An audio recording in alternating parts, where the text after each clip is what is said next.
परिवार के साथ खुशहाल जीवन बिता रहे थे। उनके परिवार में बस एक कमी थी, छोटी बहू की, लेकिन वो भी अब पूरी होने वाली थी क्योंकि मुस्कान कुछ ही दिनों में घर की बहू बनने वाली थी। मुस्कान सच में अपने नाम की तरह है, जब भी आती है घर में सब कुछ जैसे खिल उठता है। बिल्कुल, बहुत सुलझी हुई लड़की लगती है। मम्मी पापा, आपने देखा था ना उनकी बात करने के अंदाज से कितना अपनापन महसूस हो रहा था। हाँ बेटा, आजकल की लड़कियों में इतनी सहजता बहुत कम देखने को मिलती है। मुझे तो लगता है हमारे घर की किस्मत बदलने वाली है। दोनों की जोड़ी भी साथ एकदम अलग दिखती है। अब मेरी छोटी बहू आएगी तो उसके लिए मैं नए नए पकवान बनाऊंगी, वो भी मेरी बेटी जैसी होगी। बस अब गिन के शादी के दिन रह गए हैं बाकी। मम्मी, आपने ध्यान दिया मुस्कान कितनी मेहनती है। बिल्कुल, और एकदम सलीके से सब कुछ करती है। इतना संतुलन बहुत कम लड़कियों में होता है। अब देखो, कुछ ही दिनों में वो इस घर की बहू नहीं रौनक बन जाएगी। और मेरी प्यारी भाभी भी। तीनों एक दूसरे की ओर देखकर मुस्कुरा देते हैं। कुछ ही दिन में मुस्कान घर की बहू बनकर घर आ जाती है। लो, अब हुआ मेरा परिवार पूरा। सही कहा भाग्यवान, मेरा परिवार ऐसे ही हंसता खेलता रहे बस। करुणा, तेरी छोटी भाभी की आज पहली रसोई है, उनकी मदद कर देना थोड़ी। जी माँ, आप चिंता मत करो, मैं अपनी भाभी का पूरा ध्यान रखूंगी। मुस्कान की आज पहली रसोई थी। उसने सभी के लिए मूंग दाल का हलवा बनाया जिसकी खुशबू बहुत अच्छी आ रही थी। तभी राज जल्दी से प्लेट में हलवा निकालकर खाने वाला था कि करुणा पूरी की पूरी प्लेट ही उठा लेती है। अरे करुणा, क्या कर रही है? देवर जी को परेशान मत कर, उन्हें भी हलवा चखने दे, आखिर उनकी दुल्हन ने जो बनाया है। नहीं भाभी, पहले भैया को नेक देना होगा। पहली रसोई पर नेक तेरी छोटी भाभी को मिलेगा, ना कि तुम्हें। चल अब शरारत बंद कर और भैया की प्लेट वापस रखो। नहीं माँ, ये नेक मैं भैया से लेकर रहूंगी। इकलौती बहन को नेक तो देना ही पड़ता है। अच्छा ठीक है, ये ले नेक, चल अब तो हलवा दे दे। ये सब देखकर मुस्कान को बिल्कुल अच्छा नहीं लगता कि बिना किसी रस्म के करुणा ने राज से पैसे ले लिए। ये क्या बात हुई भला? भाई से पैसे लूटने के लिए कुछ भी रस्म बना दी। इनको भी सब्र नहीं था, झट से पैसे निकाल कर दे दिए, ये नहीं कि मना कर दे। ऐसे ही कुछ दिन बीत जाते हैं। मुस्कान देखती है कि जेठानी सुबह सुबह सब्जी बनाकर नौकरी पर चली जाती है, लेकिन बाकी सारा काम उसी के हिस्से आता है। ये बात उसे खटकने लगती है और वो बीना से बात करने का निर्णय लेती है। माँ जी, एक बात पूछूं, मुझसे पहले इस घर का किचन कौन संभालता था? मैं ही करती थी बहू, और कौन करेगा? माँ जी, आप कर रही थी बड़ी बहू के होते हुए, ये कैसे? वो तेरी जेठानी सीमा जॉब पर जाती है ना, तो सुबह सुबह सब्जी वगैरह बनाकर निकल जाती थी, फिर बाकी काम मैं देख लेती थी। माँ जी, ये तो सही नहीं है, बड़ी बहू को तो जिम्मेदारी ज्यादा निभानी चाहिए। भला ऐसे कैसे? तुम सही कह रही हो बहू, अब तुम आ गई हो तो ये सब ठीक से बिठाना होगा, मैं बात करूंगी उससे। अच्छा रहेगा माँ जी, घर का काम सबका होता है, अकेले मेरा नहीं। हाँ बेटा, सब मिलकर करेंगे तो ही चैन रहेगा।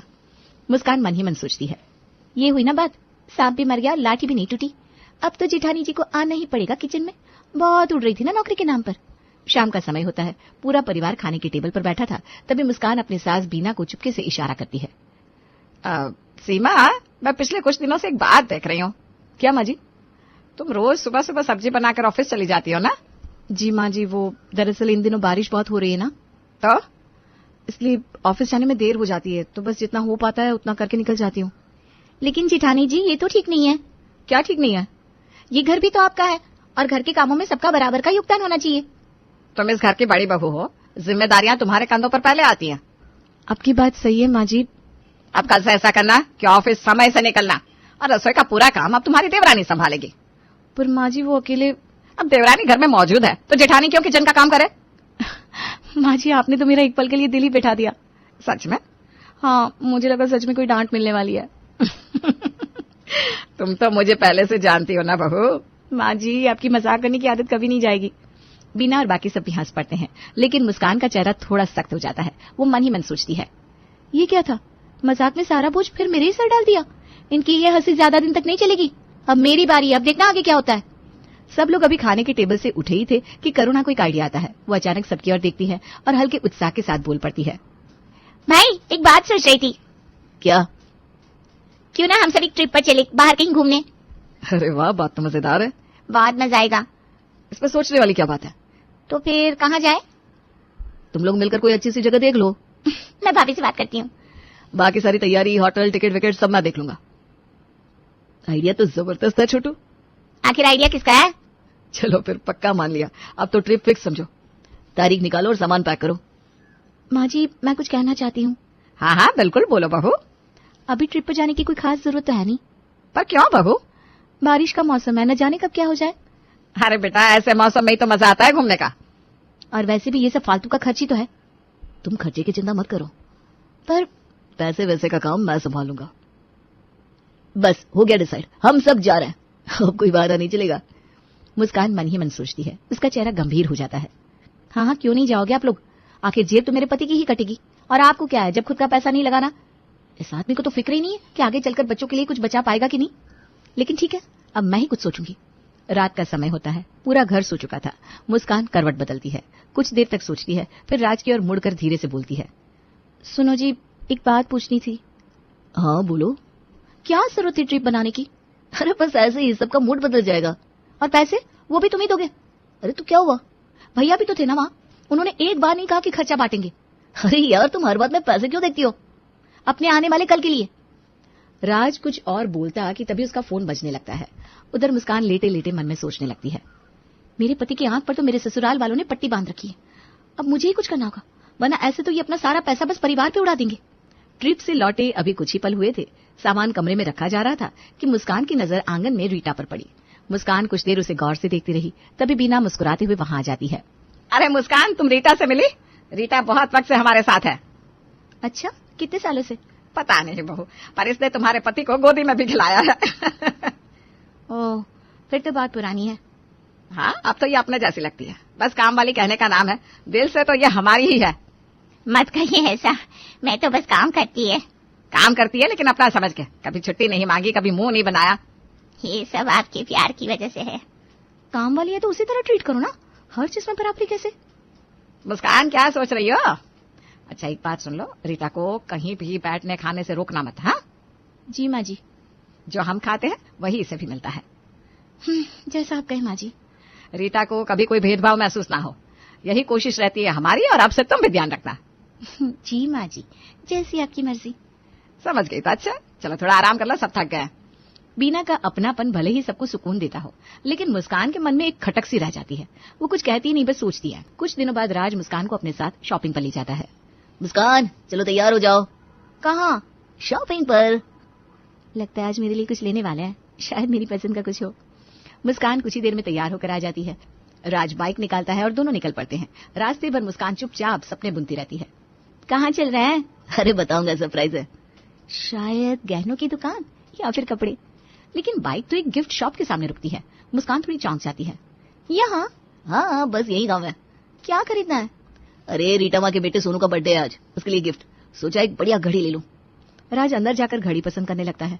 मुस्कान बाहर खड़ी थी, उसका चेहरा बुझा बुझा लगता है। मुझे तो कभी घड़ी नहीं थी, और यहाँ नौकरानी के बेटे के लिए इतना महंगा तोहफा। तभी राज वहां आता है और मुस्कान से कहता है, देखो ये कैसी है? ठीक है, जैसी आपकी मर्जी। अच्छा तो यही लेता हूँ। राज गिफ्ट पैक कराता है। मुस्कान बस देखती रहती है, कुछ बोलती नहीं। दोनों घर लौटते हैं। मुस्कान का मूड अब पूरी तरह बदल चुका था। शाम को छोटा सा केक भी लाएंगे उसके लिए। हाँ, कर लो सब तैयारी, देख रही हूँ मैं। शाम को घर में छोटा सा जन्मदिन मनाया जाता है। रीटा का बेटा सोनू खुश होता है। बीना, राज और बाकी लोग भी बहुत एंजॉय करते हैं, पर मुस्कान सिर्फ देखती है। उसका चेहरा तो बिल्कुल भावहीन था। चलो हो गया जन्मदिन, अब मैं बताऊंगी इन्हें असली तोहफा क्या होता है। सबकी हंसी अब धीरे धीरे रोकनी होगी। मुस्कान अब अपनी चाल चल चुकी थी। वो रीटा को नीचा दिखाने का प्लान बना चुकी थी। एक दिन अपना एक सोने का झुमका रीटा की चुन्नी में छुपाकर रख देती है और फिर सबके सामने हंगामा कर देती है। माँ जी, मेरा झुमका नहीं मिल रहा। अरे कहीं गिर तो नहीं गया? नहीं, मुझे तो रीटा पर शक है। अरे वो ऐसा क्यों करेगी? अगर आपको भरोसा है तो उनकी तलाशी ले लीजिए। हाँ हाँ बिल्कुल, उनकी नहीं सबकी तलाशी होगी। सबकी तलाशी होती है और आखिर रीटा की चुन्नी में झुमका मिलता है। दीदी, मैं कसम खाती है, मैंने कुछ नहीं किया। तो ये झुमका कहाँ से आया? मैं नहीं जानती दीदी, मैं कितने सालों से आपके यहाँ काम कर रही है। और उसी का सिला आज ये मिला हम लोगों को। आप कम से कम मेरा भरोसा करिए। रीटा, अब आप इस घर में नहीं रहेंगी। मुस्कान की पहली चाल तो कामयाब हो जाती है। राज के ऑफिस जाते ही मुस्कान ने दूसरी चाल चली और वो सीधा सास ससुर के कमरे की तरफ बढ़ जाती है। माँ जी, बाबूजी, थोड़ी बात करनी है आपसे। हाँ हाँ बोलो बहू, सब ठीक तो है ना? नहीं बाबूजी, सब ठीक नहीं है। क्या बात है बहू? मैं बहुत समय से देख रही हूँ, यहाँ सब कुछ बराबरी जैसा दिखता है, लेकिन असल में कुछ और ही है। क्या मतलब है तुम्हारा? मतलब ये कि यहाँ काम वाली सब परिवार के जैसे हैं, लेकिन बहू की अहमियत कहाँ है? सीधा सीधा बोलो, क्या बात खटक रही है बहू तुम्हें? राज मुझे शॉपिंग पर ले गया। मैंने सोचा मेरे लिए कुछ होगा, लेकिन वो तो रीटा के बेटे के लिए घड़ी खरीदने गया था। सोनू के जन्मदिन पर गिफ्ट दिया तो इसमें क्या गलत किया? बाबूजी, गलत ये है कि जब घर का खर्च मेरे पति से ही उठता है तो कम से कम मुझसे तो पूछ लिया जाता। क्या मैं कोई मायने नहीं रखती? राज ने जो किया वो बिना बुरे इरादे के किया था। पर माँ जी मेरी भी तो एक जिंदगी है, मेरे भी तो कुछ सपने इच्छाएं हैं। तो क्या चाहती हो बहू? मैं अब इस घर में ऐसे नहीं रह सकती। मैं अपना हिस्सा चाहती हूँ और राज के साथ अलग रहना चाहती हूँ। क्या बात कर रही हो बहू, इतना बड़ा फैसला? बड़ा है पर जरूरी है। मुझे हर चीज में समझौता नहीं करना। और राज, क्या उसे ये सब पता है? कहने की जरूरत नहीं है माँ जी, उन्हें मैं फैसला सुना चुकी हूँ। बहू ये अचानक नहीं हो सकता, और हम भी सोच समझ कर ही कुछ कह सकते हैं। ठीक है माँ जी, बाबूजी आप सोच लीजिए, मैं शाम तक आपके जवाब का इंतजार करूंगी। ठीक है बहू, शाम को बैठकर बात करते हैं, फिर जो सही होगा वो करेंगे। मुस्कान के शब्द बीना और सुमित के दिल में उतर चुके थे। उसी शाम जैसे ही सब परिवार वाले इकट्ठा हुए, एक शांत सी बातचीत शुरू हुई। देखो, मुझे लगता है बहू को थोड़ी आजादी चाहिए। मैं भी यही सोच रहा था, क्यों ना ऊपर वाला कमरा राज और मुस्कान को दे दिया जाए। अरे बाबूजी, वो तो किराए पर था ना। अब किराया कम जरूरी है, पर परिवार की शांति ज्यादा। हाँ माँ जी, सही कह रही हैं आप। एक अलग जगह मिलेगी तो शायद देवरानी भी खुश है। और वैसे भी ऊपर का हिस्सा थोड़ा अलग है, उन्हें प्राइवेसी मिल जाएगी। ठीक है, तो फिर तय रहा, ऊपर वाला कमरा अब राज और मुस्कान का होगा। बीना खुद मुस्कान के पास जाती है, उसके पास बैठती है और कहती है, बहू हमने सोचा है ऊपर जो कमरा है ना, वो अब तुम दोनों के लिए होगा। माँ जी वहाँ तो किराएदार रहते थे ना। अब नहीं, हमने कह दिया है उन्हें, और हमने सोचा तुम दोनों को थोड़ी जगह मिलनी चाहिए। आप लोग सच में मेरे बारे में सोच रहे हैं? हाँ बहू, हर सदस्य की खुशी जरूरी है, और तुम भी इसी घर की बेटी जैसी हो। ठीक है बाबूजी, अगर आप सबका यही फैसला है तो मैं तैयार हूँ। मुस्कान के चेहरे पर पहली बार हल्की सी राहत झलकती है। उसे लगता है कि शायद अब जिंदगी थोड़ी अपनी सी लगेगी। मुस्कान ऊपर कमरे में जाती है तो वहां सब बिखरा पड़ा था। तभी वो पास की काम वाली चुलबुल को बुलाती है। चुलबुल, जरा ऊपर आना। हाँ भाभी जी बोलिए। देखो ये पूरा कमरा साफ करना है, कितने पैसे लोगी? भाभी जी कम से कम 2000 लगेंगे, बहुत गंदा है, टाइम भी लगेगा। 2000? हाँ देखो ना, झाड़ू पोछा जाले खिड़की बाथरूम सब करना पड़ेगा ना। ठीक है रहने दो, मैं खुद ही कर लूंगी। जैसी आपकी मर्जी भाभी जी। चुलबुल के जाती ही मुस्कान घर की सफाई में जुटकर पूरा घर साफ कर देती है। सफाई के बाद मुस्कान अब बेहद थक चुकी थी। तभी राज ऑफिस से आ जाता है। खाना बना क्या? बहुत थक गई हूँ, बाहर से ऑर्डर कर लो। अब पैसे नहीं है, सब शिफ्टिंग में लग गए। तो क्या अब खाना मैं ही बनाऊंगी? अरे करना ही पड़ेगा ना। पर अगर तुम अलग ना होती तो खाना नहीं बनाना पड़ता, ना ही सफाई करनी पड़ती। अगर साथ रहती तो माँ भाभी दीदी सब मदद करते थे। तुम कहना क्या चाहती हो? तुम तो बस अलग होना चाहती थी, तुम कहाँ कुछ समझना चाहती हो? क्योंकि सारा खर्चा आपकी जेब से जाता था। तुम्हें कुछ पता नहीं मुस्कान। घर का एक ज्वाइंट अकाउंट है, भैया उसमें पैसे डालते हैं, पापा की पेंशन भी वहीं जाती है और किराए का पैसा भी वहीं जमा होता था। जो भी एक्स्ट्रा खर्च होता है सब वहीं से होता है। तो आपकी जेब से? कोई मेरी जेब नहीं काट रहा था। मुझे लगा सब आपका फायदा उठा रहे हैं। मुस्कान चुप हो जाती है। उसके चेहरे पर पछतावे की झलक साफ थी। वो बिना कुछ कहे उठती है और सीढ़ियां उतरकर नीचे जाती है। क्या हुआ बहू? माफ कर दीजिए सासू माँ, मैं गलत थी। बेटा समझदारी गलती मानने से ही आती है। हर सुबह का बुला शाम को घर आए तो उसे भूला नहीं कहते। चलो अब एक ग्रुप फोटो हो जाए। मुस्कान हंसती है, उसकी आंखों में राहत छलकती है। अलग होकर उसने रिश्तों की कीमत पहचानी थी। अब वो सच्चे मन से सबकी हो चुकी थी।